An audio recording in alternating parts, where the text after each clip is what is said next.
20 ಕೋಟಿ ರೂಪಾಯಿ ಕೊಡ್ಬೇಕಂತೇಳಿ. ಸೊ ಈಗ ಬೆಳಗಾವಿ ಮಹಾನಗರ ಪಾಲಿಕೆಗೆ ಆರ್ಥಿಕ ಸಂಕಷ್ಟ ಬರಲು ಈ ಅಧಿಕಾರಿಗಳ ಕಾರಣ ಏನ್ ಹೇಳ್ತೀರಿ ಮೇಡಮ್?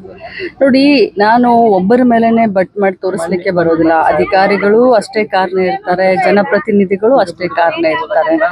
ಏನಾಗ್ಬಿಟ್ಟಿದೆ ಈಗ, ಹಿಡನ್ ಅಜೆಂಡಾಗಳು ಬಹಳ ಆಗ್ಬಿಟ್ಟಿದಾವೆ. ಈಗ ಹಿಡನ್ ಅಜೆಂಡಾಗಳು ಇಂದ ಮಹಾನಗರ ಪಾಲಿಕೆ ಆಗಿರ್ಬೋದು ಅಥವಾ ಸಿಟಿ ಜನ ಆಗಿರ್ಬೋದು ಇವತ್ತು ಸಂಕಷ್ಟವನ್ನ ಎದುರಿಸ್ತಾ ಇದ್ದಾರೆ.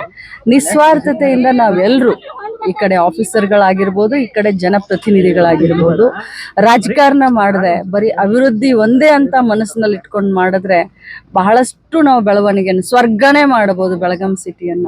ಆದ್ರೆ ಈ ಹಿಡನ್ ಅಜೆಂಡಾದಿಂದ ಈ ರೀತಿ ಪಾಲಿಕೆ ಸೋರ್ತಾ ಇದೆ. ಯಾಕಂದ್ರೆ ರಾಜ್ಯದ ಅತಿ ದೊಡ್ಡ ಜಿಲ್ಲೆ ಮೇಡಮ್, ರಾಜ್ಯದ ಅತಿ ದೊಡ್ಡ ಜಿಲ್ಲೆ, 2ನೇ ರಾಜಧಾನಿ ಅಂತ ಹೆಮ್ಮೆಯಿಂದ ಹೇಳ್ತೀವಿ. ಬೆಳಗಾವಿ ತಾಲೂಕು ಉಡುಪಿ ಜಿಲ್ಲೆ ಅಷ್ಟು ದೊಡ್ಡದಿದೆ. ನಮ್ಮ ಬೆಳಗಾವಿ ತಾಲೂಕು ಜನಸಂಖ್ಯೆ 8,50,000, ಉಡುಪಿ ಜಿಲ್ಲಾ ಜನಸಂಖ್ಯೆ 9 ಲಕ್ಷ. ಸೊ ಇಂಥ ಒಂದು ದೊಡ್ಡ ಹೆಮ್ಮೆಯ ನಮ್ಮ ಪಾಲಿಕೆ ಹೀಗಾಗ್ತಾ ಇದೆ ಅಂತಂದ್ರೆ ಇದು ಹಿಡನ್ ಅಜೆಂಡಾದಿಂದ ಈ ರೀತಿ ಆಗ್ತದೆ. ಬಸನಗೌಡ ಪಾಟೀಲ್ ಯತ್ನಾಳ್ ಅವರ ಸಕ್ಕರೆ ಕಾರ್ಖಾನೆಯನ್ನು ಉದ್ದೇಶಪೂರ್ವಕವಾಗಿ ಸರ್ಕಾರದವರು ಬಂದ್ ಮಾಡಿಸ್ತಾ ಇದ್ದಾರೆ ಅಂತ ಪರಿಸರ ಮಾಲಿನ್ಯ ನಿಯಂತ್ರಣ ಮಂಡಳಿ ಕಚೇರಿ ಎದುರು ಅಹೋರಾತ್ರಿ ಧರಣಿ ನಡೆಸಿದ್ದಾರೆ. ನೋಡಿ, ಸರ್ಕಾರ ಕಾನೂನು ಪ್ರಕಾರ ಕ್ರಮ ತೆಗೆದುಕೊಳ್ಳುತ್ತೆ.